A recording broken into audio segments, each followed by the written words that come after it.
नमस्कार दोस्तों, एक बार फिर से आप लोग का बहुत बहुत स्वागत है हमारे ऑफिशियल यूट्यूब चैनल अविशन एसएससी बैंक एग्जाम्स पे। मैं हूं आप लोग के साथ उर्वशी सिंघी और आज का जो हमारा टॉपिक ऑफ डिस्कशन दोस्तों रहने वाला है वो रहने वाला है top 10 current affairs based on 7 जून 2022। आशा करते हैं कि आप लोग सब लोग घरों में बिल्कुल अच्छे होंगे, सुरक्षित होंगे। सेशन को स्टार्ट करने से पहले दोस्तों मेरी आप लोगों से एक छोटी सी रिक्वेस्ट रहेगी कि जो भी हमारे चैनल पर नया जुड़ा है या फिर वीडियोस को पहली बार देख रहा है, make sure that you hit the subscribe button. Also don't forget to press the bell icon. Also share this video with your friends as well. सिर्फ इतना ही नहीं दोस्तों, अगर आप लोग चाहते हैं कि सेशंस की पीडीएफ आप लोग को मिल जाए तो डिस्क्रिप्शन में जाकर लिंक की हेल्प से सेशन की पीडीएफ को भी आप लोग अवेल कर सकते हो। और साथ ही साथ आप लोग हमारा ऑफिशियल टेलीग्राम चैनल अविजन इंस्टीट्यूट के ग्रुप को भी जरूर ज्वाइन कीजिए। तो चलिए फिर स्टार्ट करते हैं आज के हमारे सेशन का। दोस्तों पहला क्वेश्चन आपके और मेरे साथ हमारी स्क्रीन पर ये रहा। Name the freedom fighter who, for India's independence from colonial Britain, died aged 102। 102 उम्र की वर्ष में यहाँ पर ये क्या हुए हैं, इनका देहांत हुआ है। और इन्होंने इंडिया के इंडिपेंडेंस के लिए काफी फाइट की, एक फ्रीडम फाइटर ही कहलाती थी। तो यहाँ पर इनका नाम दोस्तों आप लोगों को यहाँ पर बताना है क्या होगा। करेक्ट ऑप्शन जो हो जाएगा वो हो जाएगा अंजलाई पोनुस्वामी। ठीक है, पहले तो आप इनकी यहाँ पर फोटो देखेंगे दोस्तों। ठीक है, तो freedom fighter Anjalai Ponnuswamy who fought for India's independence from colonial Britain died age 102। 102 वर्ष की उम्र पाकर यहाँ पर इनका क्या हुआ है दोस्तों, देहांत हुआ है। At the age of 21 Anjala joined Rani of Jhansi regiment, the women's regiment for the Indian National Army, right, in the hopes of discarding the yoke of British colonialism from the Indian people, right. तो ये बात आप लोग इधर क्या करेंगे, ध्यान रखेंगे। एक तरीके की डिमाइस है, तो डिमाइस हमारे ऑर्बिचुअली जो होती है एग्जाम के लिए इंपॉर्टेंट रहती है। बात मैंने आप लोग को हमेशा अपने सेशंस में बताई है ताकि आप लोग ऑर्बिचुअली जो सेक्शन है उस पर थोड़ा सा फोकस कर कर चले।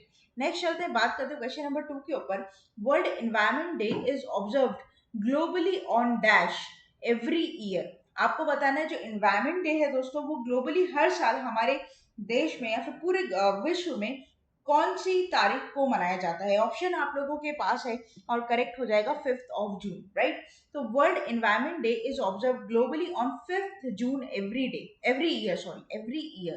This day is observed to raise awareness about protecting the environment and to remind people not to take nature for granted। कि नेचर को किसी भी तरीके से आप ग्रांटेड मत लीजिए, क्योंकि नेचर नहीं होगा तो हमारी जो लाइफ स्टाइल है वो कहीं ना कहीं बहुत ज्यादा हैम्पर होगी, right. It is the biggest international day for the environment. The United Nations Environment Program is the nodal agency of the organizes and supports events across the world. The year 2022 marks 50th WED. Sweden is the host this year and theme is Only One Earth। यहाँ पर आपको theme दी गई है और जो theme रहता है वो हमारे लिए क्या रहता है, स्टार रहता है। ठीक है, आपको थीम बहुत इंपॉर्टेंट है, ध्यान रखना। Focusing on the need to live sustainably in the harmony with nature, right. तो यहाँ पर अब 2022 की थीम ध्यान रखिएगा, ओनली वन अर्थ। क्या, ओनली वन अर्थ, जो आपकी इन्वायरमेंट डे की थीम रहेगी इस साल की। नेक्स्ट चलते बात करते हैं क्वेश्चन नंबर 3 के ऊपर। Who will build the National capital regions new airport at Jewar after outbidding the Shapurji Palanji Group and L&T for the contract। तो यहाँ पर दोस्तों बहुत इंपॉर्टेंट क्वेश्चन ये है, पहले तो मैं बता दूं आपको। झावर एयरपोर्ट जो कि यहाँ पर बन रहा है, ठीक है, तो उसका जो कॉन्ट्रैक्ट है उसकी बिडिंग किसने जीती, बात आपको बतानी। ऑप्शन है आप लोग के पास विप्रो, एचसीएल, अदानी ग्रुप और टाटा प्रोजेक्ट्स। तो यहाँ पर जो करेक्ट ऑप्शन हो जाएगा दोस्तों वो क्या हो जाएगा, वो हो जाएगा आपका टाटा प्रोजेक्ट्स, राइट। तो ये बात आप लोग इधर क्या करना, ध्यान रखना, आपके एग्जाम के लिए इंपॉर्टेंट रहेगी। अच्छा, बढ़ने से पहले टाटा की बात करेंगे तो टाटा का हेडक्वार्टर जो है वो कहाँ हो जाता है, वो हो जाता है मुंबई में। इसके फाउंडर थे आपके जेआरडी टाटा। ठीक है, कौन, जेआरडी टाटा। उसी के बाद बात करते हैं कौन से साल में, तो 1945 में मुंबई में इसे फाउंड किया गया था। ठीक है, ये ध्यान रखिएगा। तो बात करें पूरी इसकी, तो बहुत इंपॉर्टेंट ये रहेगा। पहले तो मैं बता दूं तो टाटा प्रोजेक्ट्स ने पर बिड को जीता है to build UP's Jewar's airport, right. तो Tata projects will build national capital regions new airport at Jewar after the outbidding of Shapurji Palunji Group and Larsen and Turbo for the contract. While the deal size has not been disclosed, sources pegged it over 6,000 crores। ये पूरी तरीके से बताया नहीं गया है, लेकिन sources की माने तो 6,000 करोड़ रुपए का प्रोजेक्ट यहाँ पर देखने को मिलेगा। Tata Projects, the infrastructure and construction arm of the Tata Group, will construct the terminal, runway, airside infrastructure, road, utilities, landslide facilities, and other ancillary buildings at the Noida International Airport. Right? अब यहाँ पर बात करते हैं कुछ important points की जो यहाँ पे मुझे आपके साथ शेयर करना चाहिए डेफिनेटली, और उसी के साथ साथ एक इंपॉर्टेंट बात यहाँ पर मैं आप लोग को बताऊं दोस्तों, तो यहाँ पर the new airport is expected to be functional by 2024। तो यहाँ पर जो एयरपोर्ट है उसे फंक्शनल कर दिया जाएगा 2024 से, है ना। With the closure of the EPC contract, the first phase of the airport is on the track to be delivered within 3 years of the commencement of the concession period. Right, तो ये बात भी आप ध्यान रखिएगा कि ये कहीं ना कहीं क्या हो जाएगा, कमेंसमेंट चालू हो जाएगा इसका, और ये 2024 से पूरी की तरीके से आपका फंक्शनल हो जाएगा। सबसे इंपॉर्टेंट पॉइंट ये रहेगा, according to the contract terms of the Jewar airport, a fine of ₹10 lakh per day will be levied on the developer of the upcoming Noida International Airport in case of a project delay। मान लीजिए जो date fix हुई है कि इस दिन से यहाँ पर हैंड ओवर कर दिया जाएगा बनाकर पूरा एयरपोर्ट, अगर वो डेट यहाँ पर क्या करता है, आगे हो जाता है, मतलब किसी भी तरीके से जो डेवलपर है उस डेट पर अपना प्रोजेक्ट कंप्लीट कर कर नहीं हैंड ओवर कर पा रहा है, तो यहाँ पर डे पेनल्टी उसे भरनी पड़ेगी 10 लाख रुपए की। तो ये एक बहुत इंपॉर्टेंट पॉइंट यहाँ पर बन जाता है, इस पर क्वेश्चन उठने के चांसेस हैं दोस्तों। ठीक है, तो ये ध्यान रखिएगा कि फंड आउटले यहाँ पर आपको ध्यान रखना है ₹10 lakh per day.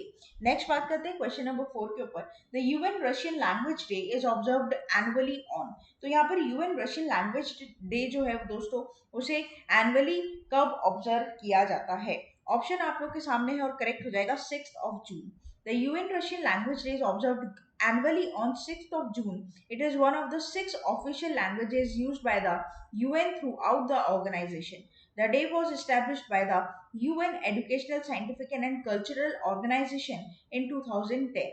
June 6, the birthday of the great Russian poet A.S. Pushkin, as a part of the program to support and develop multilingualism and cultural diversity, the UN celebrates the Day of the Russian Language, right? तो यहाँ पर Russian language day observe किया जाता है हर साल, कब? 6 जून को। ये बात आपको यहाँ पर क्या करनी है, ध्यान रखनी है, आपके एग्जाम के लिए यहाँ पर इंपॉर्टेंट रहेगा। नेक्स्ट चलते हैं क्वेश्चन नंबर 5 के ऊपर। International day for the fight against illegal, unreported and unregulated fishing every year observed on. तो यहाँ पर आप लोग को बताना है दोस्तों कि जितनी भी तरीके से जो इलीगल और अनरिपोर्टेड फिशिंग होती है वो जो ऑब्जर्व की जाती है, तो वो कौन से दिन यहाँ पर ऑब्जर्व की जाती है, कौन से दिवस को इसे मनाया जाता है, डिपिक्ट करता है बेसिकली कौन सा डे।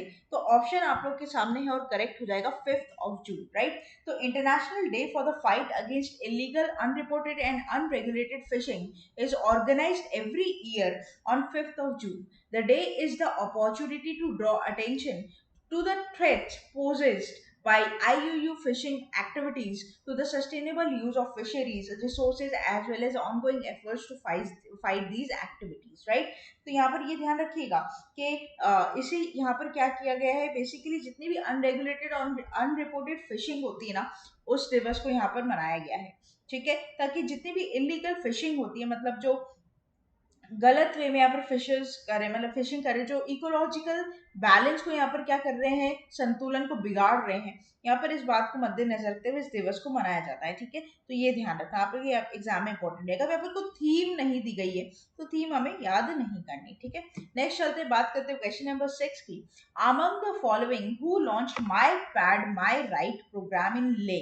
तो यहाँ पर एक बड़ा इंपॉर्टेंट क्वेश्चन निकल कर आ रहा है कि यहाँ पर माई पैड माई राइट, ठीक है, ये जो प्रोग्राम है ये ले में किसने यहाँ पर लॉन्च किया है दोस्तों। ठीक है, तो ऑप्शन आप लोगों के पास हो जाएगा यहाँ पर Mukesh Vaishnav, Jiya Chintala, Ashwini Jain, Deepak Goyal. Here the correct option will be Jiya Chintala. ठीक है, तो ये आप लोग इधर क्या करेंगे, ध्यान रखेंगे, पूरी बात हम पढ़ेंगे यहाँ पर। तो नाबार्ड ने बेसिकली यहाँ पर, नाबार्ड के जो चेयरमैन है डॉक्टर जिया चिंटाला, इन्होंने यहाँ पर ये लॉन्च किया है my pad my right program, कहाँ पर, ले में। ठीक है, the program launched by NABARD SNAP foundation with machinery and materials of a cost of 7.5 lakh rupees. ठीक है, तो यहाँ पर 7.5 लाख रुपए, ठीक है, 7.5 लाख रुपए का यहाँ पर मटेरियल कॉस्ट हुआ है। Doctor Jiya Chintala announced to sanction 1 more lakh to upgrade the machinery to make sanitary pads suitable for the demand for the women for different age groups. तो basically sanitary pad, sanitary napkins जो होती हैं उन उसका programme ये है, ठीक है, ताकि विमेन्स को यहाँ पर अवेलेबल कराया जाए हर एज ग्रुप को.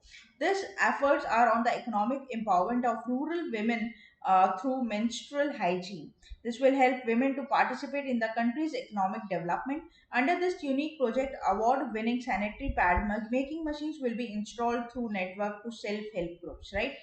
तो ये बात आप लोग इधर क्या करेंगे, ध्यान रखेंगे. ये आपके एग्जाम के लिए यहाँ पर इंपॉर्टेंट रहेगा. डेफिनेटली पूछ सकता है किसने लॉन्च किया, कहाँ लॉन्च किया, प्रोग्राम का बेसिकली मोटिव क्या, ऑब्जेक्टिव क्या है, ये सब बात. नेक्स्ट चलते क्वेश्चन नंबर 7 के ऊपर. Among the following who appointed as a MD of Union Bank. तो यहाँ पर यूनियन बैंक का जो एमडी है वो किसे अपॉइंट किया गया, ये बात आपको बतानी. ऑप्शन आप लोग के सामने यहाँ पर दिए गए हैं दोस्तों, और इंपॉर्टेंट रहेगा बैंकिंग और फाइनेंशियल अवेयरनेस को सोचते हुए. ये बहुत इंपॉर्टेंट यहाँ पर देखने को मिलेगा. तो यहाँ पर जो करेक्ट ऑप्शन हो जाएगा वो क्या हो जाएगा, के मनी मेखलाई. ठीक है, तो ए मनी मेखलाई को यहाँ पर दोस्तों क्या बनाया गया है, एमडी बनाया गया है यूनियन बैंक का, राइट. आप लोग ध्यान रखेंगे. यूनियन बैंक की बात करूं तो इसका हेडक्वार्टर मुंबई में हो जाता है दोस्तों, और इसे फाउंड किया गया था 1919 में, नवंबर के टाइम में. ठीक है, तो government is appointed a Mani Mekhalai as managing director of Union Bank of India, जिनकी फोटो आप यहाँ पर देख पा रहे हैं. Canara bank executive director Mani Mekhalai replaced Rajkiran Rai ji, who retired on May 31st after 5 years stay. With her assuming the charge, Mani Meklai becomes first women managing director of UBI. Mani Meklai, a Master of Business Administration degree holder from Bangalore University, joined erstwhile Vijaya Bank as officer in 1988. Prior to being elevated as ED of Canara Bank, she was general manager of Vijaya Bank and headed the Bangalore North region. She was instrumental in devising and implementing strategic policies covering core areas like strategic planning, setting organization goals, growth strategies, action plans, compliance, internal control, etc. Right. तो ये किस तरीके से यहाँ पर काम करने वाली ये बात भी यहाँ पर बताई गई है. इनका पहले हिस्ट्री क्या थी कि पहले कहाँ पर डिप्लॉय थी, तो ये भी बताया गया है. और इन्होंने किसे रिप्लेस किया ये बात भी यहाँ पर बताई गई है. आजकल क्या होता है ना दोस्तों के एग्जाम के जो लेवल है वो काफी डेप्थ में क्वेश्चन ले जाता है. वैसे तो अपॉइंटमेंट्स पे अपॉइंटमेंट के क्वेश्चन ही यहाँ पर देखे जाते हैं, बट हाँ आपको ये जरूर ध्यान रखना चाहिए कि किसने किसकी जगह पर आकर काम करना स्टार्ट किया. तो रिप्लेस एक अच्छा पॉइंट यहाँ पर रहता है याद करने वाला. ठीक है, तो ये थोड़ा आप ध्यान रखिएगा. ठीक है, ये इंपॉर्टेंट रहेगा. नेक्स्ट चलते हैं क्वेश्चन नंबर 8 के ऊपर. Dash appointed as a head of Punjab and Sind bank. तो पंजाब एंड सिंध बैंक के ऊपर भी यहाँ पर न्यूज आई है कि यहाँ पर हेड बनाया गया है किसे. तो ऑप्शन आप लोग के सामने करेक्ट हो जाएगा स्वरूप कुमार साहा. ठीक है, देखिए फोटो आप यहाँ पर देख पा रहे हैं, और इन्होंने रिप्लेस किया है एस कृष्णन को. ठीक है, तो यहाँ पे the government has appointed Swarup Kumar Saha as head of Punjab and Sind bank. Saha, who is the executive director of PNB, replaced S. Krishnan, who was also superannuated on May 31st, right? तो ध्यान रखिएगा. इन्होंने ग्रेजुएशन किया है यूनिवर्सिटी ऑफ कैलकाटा से, कोलकाता जिसका नाम अब हो गया है साइंस में. And he started his career in banking in from OBC in 1990 as a PU, probationary officer, right. तो ये ध्यान रखिएगा. तो दिस इज इंपॉर्टेंट. नेक्स्ट चलते हैं, बात करते हैं among the following who launch lifestyle for environment movement. तो यहाँ पर लाइफस्टाइल फॉर एनवायरमेंट मूवमेंट किसने लॉन्च किया बात आपको बतानी. ऑप्शन आप लोग के सामने करेक्ट हो जाएगा नरेंद्र मोदी जी. तो prime minister Narendra Modi has launch the lifestyle for the environment life movement, a global initiative, and asserted that its vision to live a lifestyle that is tuned with our planet and does not harm it. The launch initiated live global calls for papers, inviting ideas and suggestions for academics, universities, and research institutions, etc., to influence and persuade individuals, communities, and organizations across the world to adopt environment conscious lifestyle. Basically, lifestyle तो सुधारनी ही चाहिए, but उससे environment को कोई harm नहीं हो, ये बात का हमेशा ध्यान रखना चाहिए. ठीक है, तो इन्वायरमेंट को लेकर अगर आप अपनी लाइफस्टाइल को सुधारें तो वो एक बहुत प्लस पॉइंट यहाँ पर रहता है. वैसे भी दोस्तों आजकल जो पूरा वर्ल्ड है वो वेगन की तरफ शिफ्ट हो रहा है. आपको पता है वेगन की तरफ, मतलब बहुत सारी हस्तियों को आप देखेंगे आजकल हम बहुत सारी रील्स देखते हैं, ठीक है, फ्री टाइम में बैठे हम रील्स को स्क्रॉल करते हैं। बहुत सारी हस्ती, बड़ी बड़ी हस्ती हैं जो बोलते हैं कि अब हम वीगन की तरफ शिफ्ट करो, all on the way to vegan, right. तो this is very important to like give a very important vision to our environment protection also, right? So this is important, right? ध्यान रखिएगा। Next चलते हैं last question of this session के ऊपर। Which state chief minister flags of luxury cruise liner empress, जिसका नाम क्या है, एम्प्रेस। ऑप्शन आप लोगों के सामने करेक्ट हो जाएगा तमिलनाडु। तो तमिलनाडु के चीफ मिनिस्टर एम के Stalin flagged of the luxury cruise liner empress from Chennai port. The 11th-story tourist vessel can accommodate up to 2,000 passengers and about 800 cruise members. The packages include going to high seas from the city port and return, and also an anchor at Puducherry and Visakhapatnam harbors, said by the operator. Right? इसकी capacity क्या है, 2,000 passengers plus 800 crew, मतलब 2800 से 3,000 लोग कोई carry कर सकता है, ठीक है। इसकी जो 11th स्टोरी है, ये पूरा पूरा 11th स्टोरी वेसल यहाँ पर रहेगा, और ये लग्जरी क्रूज लाइनर है, पहली बार हमारे इंडिया में, जिसका नाम है एम्प्रेस। तमिलनाडु के सीएम ने इसका फ्लैग ऑफ किया है, कहाँ से, चेन्नई पोर्ट से। तो this is very very important. ये तो हमारा पूरा टॉप 10 करंट अफेयर्स का सेशन। आशा करते हैं कि सेशन आप लोग को अच्छा लगा होगा। अच्छा लगा है दोस्तों तो लाइक करना मत भूलिएगा, चैनल को तुरंत ही सब्सक्राइब कर लीजिए, साथ ही साथ बेल आइकन को जरूर प्रेस कर दीजिएगा, ताकि जब भी कोई नई वीडियो में डालूं सबसे पहले नोटिफिकेशन आप लोग के पास आ जाए। तब तक के लिए आप लोग बने रहिए हमारे साथ। Thank you so much and have a nice day.